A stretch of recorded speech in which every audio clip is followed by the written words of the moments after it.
Radio, tous au jardin. Tous au jardin partagé, c'est notre sujet de ce matin et on va en parler du côté de Toulouse avec Mohamed Mekari. Bonjour Mohamed.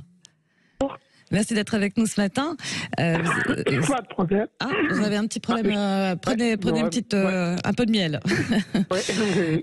Alors, vous êtes membre de plusieurs associations, un jardin partagé à Toulouse. Vous êtes également, À Toulouse, oui. voilà, bénévole à la Maison de la Jeunesse et de la Culture. Du sport, ouais. C'est ça.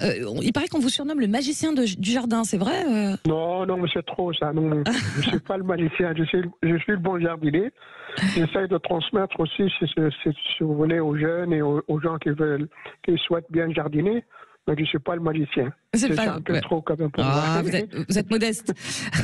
Alors, le concept des jardins partagés, il y en a un petit peu partout en France. Partout, oui. Alors, les vôtres, ça s'adresse à tous, aussi bien aux jeunes, aux habitants, aux voisins. Comment ça se passe? Alors, si vous voulez, pour moi, si vous voulez, on a à travers cette maison de jeunes et de culture, il y a tout le monde. Là, on commence, si vous voulez, on a les écoles primaires, après les collèges et après les adultes. C'est ça. C'est-à-dire, il est ouvert à toute personne qui veut bien jardiner. Ouais. Et on sait, pour les jeunes, c'est important parce qu'on dit souvent que c'est une génération un petit peu hors sol, ultra connectée. Ce contact auprès de la nature, voilà, apprendre à planter soi-même, c'est une autre école aussi pour eux. C'est une école, si vous voulez, entre autres, moi j'avais demandé, si vous voulez, dans le programme scolaire, qu'on inscrit aussi le jardinage, comme il y a le sport, il y a la lecture, il y a le maths, pourquoi pas le jardinage? C'est vrai. C'est vrai. Mais bon, c'est qu'une demande, quoi. Oui, pour l'instant, je suis pas certaine que ça aboutira. Non, mais c'est pas grave. Et puis, il y a la transmission d'un savoir aussi. Parce que j'imagine que dans les jardins partagés, je sais pas, il y a peut-être des personnes plus âgées aussi qui viennent expliquer. Enfin, vous-même, d'ailleurs, vous transmettez ce savoir. Absolument. L'association des jardins, si vous voulez, c'est quand même une association qui est assez ouverte. Et que, on essaye de transmettre, parce que comme à un moment donné, on peut plus, mais il fallait bien que quelqu'un le reprenne, quoi. Oui, bien sûr. Et puis, il y a la fierté aussi de repartir, par exemple, avec un légume qu'on a planté soi-même. C'est magique pour les gamins. C'est différent, oui. Vous le voyez dans les yeux des enfants, ils disent, mais ça pousse.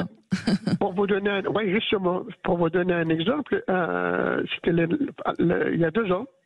On a une petite groupe des enfants de l'école primaire. On les a suivis, si vous voulez, de la plantation jusqu'à la récolte. Et que ce jour-là, on avait fait des petits pois. D'accord. Et qu'après, on a fait la récolte et on a distribué à tous les enfants qui étaient là à amener des petits pois chez eux. La semaine d'après, il y a une maman qui est venue me voir. Oui. Elle m'a dit que sa fille, elle n'a jamais voulu manger les petits pois. Mais celle qu'elle a ramenée, elle les a mangés toutes crues. Ah, c'est drôle. Voilà, vous voyez, c'est un exemple qui est même assez important, quoi. Et puis il faut rappeler aussi que ces jardins partagés, c'est écologiste aussi. Il n'y a pas d'engrais, il n'y a pas de pesticides. Ah non, surtout pas. Oui. C'est-à-dire qu'on peut manger sur place, on n'a pas de... On essaie de dire, la nature, c'est la nature, quoi. C'est les pesticides et tout ça. Et il faut quand même cette conscience. Ouais. Et vous-même, Mohamed, qui est-ce qui vous a transmis cette passion du jardinage? Alors moi, j'ai commencé à jardiner, j'avais 6 ans. Oui. Et aujourd'hui, j'ai 76 ans. C'est-à-dire 70 ans dans la terre. Ah dis donc. Ouais. Voilà. C'était mon père, si vous voulez, qui était jardinier. Et il nous fait vivre que de ça. Et à l'époque, vous savez, tout le monde toute personne qui peut faire quelque chose, il est obligé de le faire. Oui. En tout cas, c'est beau, de transmettre ça. Absolument. Et puis on est dans l'intergénérationnel, on est dans le naturel. Voilà, surtout le naturel et tout ça, surtout, oui. Voilà. Bon, on va vous laisser retourner du côté de votre jardin. Vous allez là dimanche, là, aujourd'hui J'y vais, oui, parce que là, c'est la période de semis. Bon, on va vous laisser aller semer alors, du côté de Toulouse. Merci beaucoup, Mohamed Mekari. Merci, au revoir. Voilà, merci pour ce temps passé. Puis de me parler des jardins partagés, c'est très, très chouette pour tous les âges. Allez.